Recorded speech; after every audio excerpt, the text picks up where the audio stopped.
try to keep the content here more about like personal development, setting goals, time management, that sort of thing. But all of those things are tied to our emotional health, our kind of relationships, our environment. All of those things become factors and that sort of thing. And something I was thinking about recently is the importance of letting ourselves let go of emotions. So I know we have a lot of conversations about feeling, understanding what a feeling is, understanding what an emotion is, and getting in the body and feeling the feelings, and then kind of naming the emotions and all of those things. So there's a lot of conversation about that.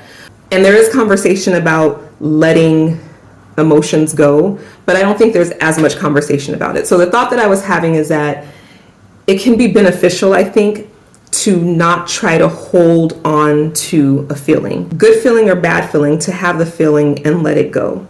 And why I had this thought is because I started thinking of our bodies as an entire ecosystem. So if we're thinking about our cardiovascular system in comparison to like our limbic system or our nervous system or our digestive system, we have all these systems in the body. We have all these different body parts. We have the brain, we have the gut, we have the heart, the liver, the kidneys. We have all of these different parts of the body that have to work together. It's a whole universe, it's a whole ecosystem in there.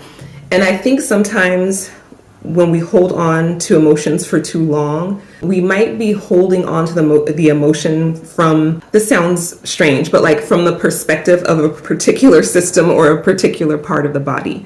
So example of this, you hear people say like, my brain and my heart are not in alignment. My heart is saying one thing, my brain is saying something else, or my gut is telling me this and my brain is telling me something else.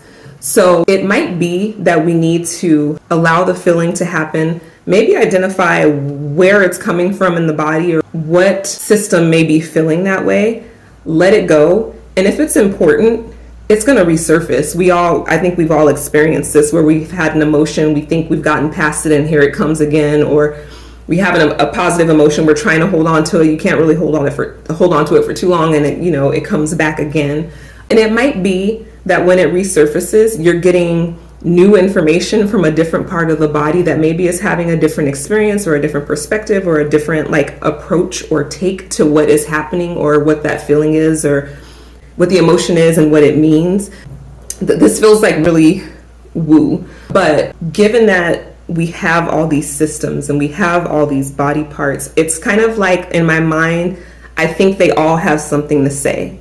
And sometimes when we hold on to just, we're trying to hold on to one interpretation or one feeling around it, we're not always giving the rest of the system or the other body parts an opportunity to speak their piece, because we're holding this one perspective or this one approach or this one feeling about it hostage. So yeah, this is more of a musing post than my typical stuff, but I'm curious if anyone has similar thoughts or has ever thought of it that way, that when we don't allow the emotion to just pass through and we hold it, that we're kind of preventing the rest of the body and the rest of the systems from having their opportunity to engage with it and present their, evidence, feeling, thoughts, or ideas, even though it doesn't quite work that way, about that particular situation, that particular emotion, or that particular feeling.